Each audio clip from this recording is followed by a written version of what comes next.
Pak, Ade udah bawa mak nih. Selamat siang Pak, saya Jubaida, maknya Ade. Kata Ade Bapak panggil saya, ada apa ya Pak? Silahkan duduk, Bu. Jadi begini, nilai ujian akhir Ade ada yang 0, Bu, karena dia mencontek jawaban temennya. Hah? Bapak jangan sembarangan cakap ya, Ade itu anak yang baik. Tidak mungkin dia melakukan hal macam tuh. Tapi, Bu, Kalau memang betul, Ade menjalan jawaban punya siapa coba? Brian, Bu. Kenapa Bapak bisa saya yakin itu? Jangan main dulu kalau nggak ada bukti ya Pak. Kalau Ibu nggak percaya, nih Bu, Ibu periksa sendiri lembar jawaban Ade dengan Brian. Oke, kita mulai dari nomor 1 ya, Bu. Pertanyaannya, siapa presiden pertama Indonesia? Brian menjawab Ir Soekarno, toh. Ade pun menjawab demikian. Ya betul dong, terus apa salahnya kalau mereka berdua sama-sama menjawab dengan benar? Ya sudah, kita coba lihat soal nomor 2. Pertanyaannya, 4 dikali 7 dikurang 10 bagi 2. Brian menulis angka 23, toh. Ade pun menulis angka yang sama. Terus menurut Bapak Ade tidak bisa berhitung. Cuma kebetulan saja ini. Baiklah, kita lanjut ke soal nomor 3. Pertanyaannya, berapa jarak dari bumi ke bulan? Brian menjawab, saya tidak tahu. Guys, Bapak singkat saja. Dari tadi Bapak putar-putar tak jelas oleh pening palaku. Kalau dia tidak bisa menjawab, lantas apa hubungan dengan anakku mencontek? Masalahnya Ade menjawab apalagi saya. Halo, Mak. Ayo main tebak-tebakan. Kalau aku menang, kita malam Jumatan. Tunggu dulu. Kalau aku menang, hadiahnya apa? Black heart aku buat kamu. Gas. Berapa kata? 2. Benda. Bukan. Makhluk hidup. Iya. Binatang. Bisa jadi. Kakinya 4. Bukan. Bukan ya. 2. Ya. Kamu suka? Pernah. Bentar. Binatang kakinya 2. Kamu pernah suka? Jangan-jangan orang ya? Orang yang pernah kamu suka? Iya. Cantik gak? B aja sih. Aku tuh tanya cantik atau enggak? Karena jawaban tengah-tengah tinggal jawab cantik atau enggak. Cantikan kamu sayang. Pernah pelukan nggak? Pernah nggak ya? Sekali kayaknya. Kalau cuncunan? Enggak. Kok kamu jawabnya ragu-ragu gitu? Kamu bohong ya? Tahyum. Mana? Sumpah ini bahaya. Aku harus segera melenyapkan barang bukti sebelum aku yang lenyap. Akhir bulan gini kering kerontang, woi. Sama Tifa, uang jajan aku udah sekarat banget ini. Itu duit kan? Yes, aku yang dapat. Lumayan, cuma 100.000. Dah, giliran duit aja cepet banget lu, kalah gue. Tuh. Kasian deh. Bagi 2 dong Juliet, kan kita barengan liatnya. Nggak mau, enak aja. Ini kan punya aku. Emang ada nama lu di sono? Enggak, tapi ini udah di tangan aku. Berarti ini 100.000 aku. Gue ada rekam loh. Lo nggak takut gue sebarin ke sosial media terus lo jadi viral? Ya udah deh, iya. Bentar ya, aku cari dompet dulu. Buru. Ya, aku adanya 60.000 nih. Kamu ada kembali 10.000 nggak? Nggak ada, woi. Kosong melompong, nyoh. Kalau kayak gitu ya apa boleh buat. Nanti aja ya, tunggu aku tuker dulu ke kantin. Lo pikir gue dongol? Ntar kalau kabur gimana? Rugi dong gue. Tinggal pencet tombol post lo Instastory. Ya udah. Nih kamu 60.000, aku 40.000 aja nggak apa-apa. Wih, kamsia. Juliet, gue jadi nggak tega sama lo. Gini aja deh, lo yang 60, gue yang 40. Gimana? Seriusan? Yoi, tukeran kita. Makasih banyak ya Tifa, kamu emang sahabatku yang terbaik. Jajan apa ya nanti di kantin? Kena dia. Guys, hari ini kita mau battle marshmallow balu nih. Marshmallow puff, kalian udah pada cobain belum? Tim cewek jangan lupa pencet tombol like. Yang dukung tim cowok menang jangan lupa pencet tombol subscribe. Langsung aja kita mulai, let's go. Pertama Cia mau buka marshmallow strawberry guys. Isinya ada 4. Kalian suka marshmallow nggak? Cia suka banget sama marshmallow. Soalnya lembut, manis, dan meleleh di mulut. Markinya ini tuh rasanya kayak kue gitu loh guys. Enak.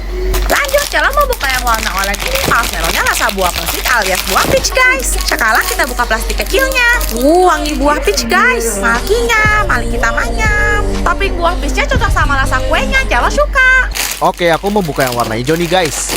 Ini tuh rasa vanilla ya. Sobek dulu plastiknya guys. Ini kok bentuknya kayak tempe ya. Tapi ini marshmallow guys, markinya. Bener kata Cia, menurut aku juga ini rasanya kayak kue sih. Mantap. Terakhir aku mau buka rasa raisin atau rasa kismis guys. Ada topping kismis di atas marshmallow-nya guys. Bentuknya kayak gini, langsung aja kita markinya. Ternyata rasanya enak karena nggak terlalu manis. Kismisnya jatuh kemana tuh? Kalian Pilih. Yang mana? Komen. Seperti biasa, tiap malam Jumat gue bakal ngundang tamu ke studio buat ceritain pengalaman horor mereka. Selamat malam, Cia. Malam Cia Tifa.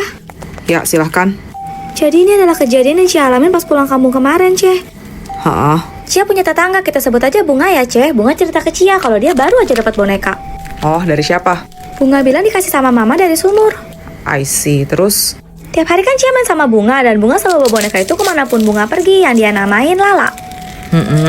Tapi Cia perhatiin makin hari, kok Bunga sering ngomong sendiri sama Lala. Papanya juga bilang, kalau di rumah Bunga jadi aneh. Karena tiap malam Bunga suka ketawa dan suaranya berubah gitu, Ce. Maksudnya berubah gimana? Kayak nenek-nenek atau meraung-raung seperti binatang. Waduh, Sampai di hari keempat, Bunga dikabarkan hilang dan hanya tersisa boneka Lala di kamarnya, yang sedang duduk di kasur sambil memegang kepangan rambut Bunga. hah serius? Di dinding ada tulisan dengan darah. Bunga ikut mama dari sumur. Jadi, Konon siapapun yang mendengar cerita ini dan menyebutkan nama Lala 3 kali di depan cermin tepat jam 12 malam akan melihat bayangan Bunga tersenyum di belakang mereka. Dan apapun yang terjadi, jangan menoleh kalau kalian ingin selamat. ada yang berani coba? Cia, aku suka sama kamu suka nggak sama aku?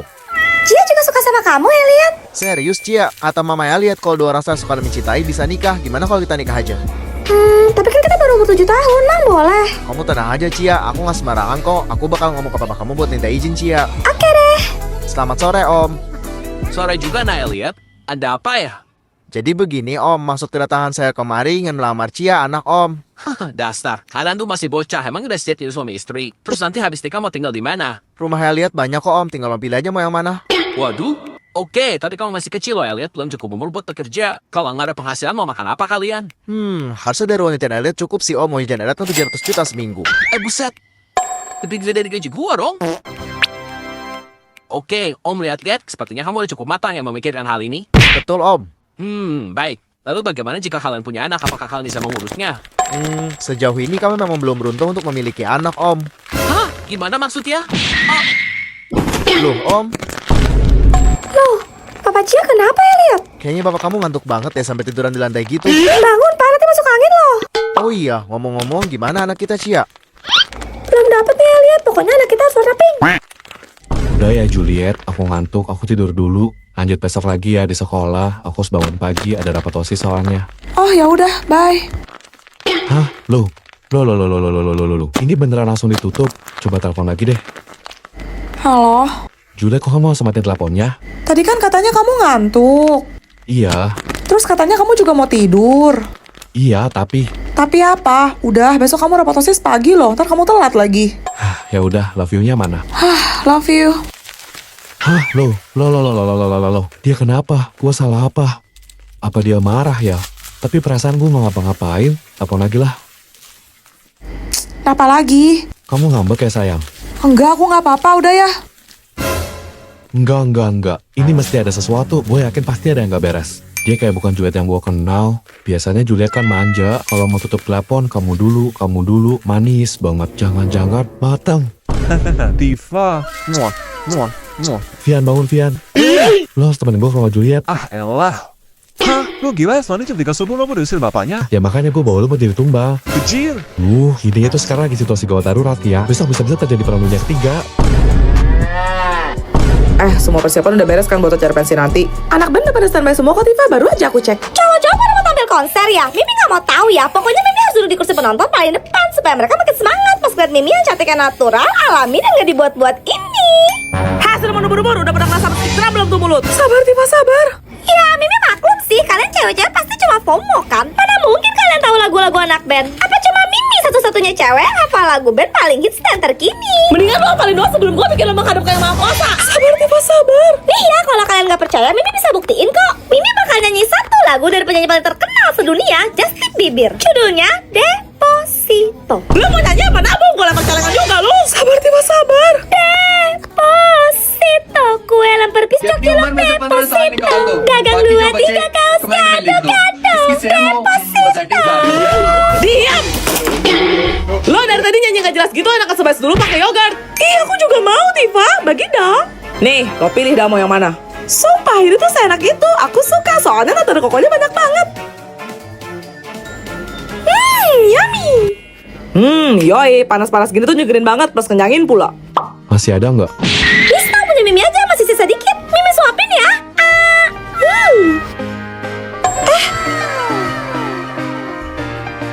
Manis kayak kamu. Dasar bucin. Woi, ngelamun mulu. Ntar lagi maghrib, tak kesambet lo. Hah, enggak, ini gue kaget aja. ternyata ada pocong cewek yang bisa ngeludah. Dan kalau kena, katanya perutnya bakal langsung melepuh dan gak akan bisa sembuh. Namanya Pocong Wedon. Tapi sebenarnya ada cerita sedih di balik teror yang dia lakukan. Masa sih? Jadi dulu di sebuah kampung, lahirlah seorang anak perempuan cacat bernama Winda. Naas, ibunya menghembuskan nafas terakhirnya setelah mengalami pendarahan hebat. Kasian. Tak lama, Mbah Trejo, dukun yang terkenal sakti di kampung itu, mengatakan bahwa Winda akan mendatangkan kutukan bagi kampung tersebut. Biko gitu? Winda pun tumbuh dewasa, namun para penduduk membencinya. Ia selalu dihina karena tinggi dan cara berjalannya yang tak wajar. Ia juga sering ditimpuk batu, sebab sejak ia lahir, kampung tersebut dilanda kemarau panjang yang mengakibatkan petani gagal panen. Parah. Masih percaya begituan? Sampai suatu hari, Mbah Trejo menghasut warga untuk menumbalkan Winda ke Dewa Gunung. Karena kalau tidak, seluruh kampung akan celaka. Winda pun dibawa secara paksa, kedua kakinya dipatahkan. Lalu ia menjemput ajalnya setelah Mbah Trejo menancapkan keris tepat di jantungnya. Ada.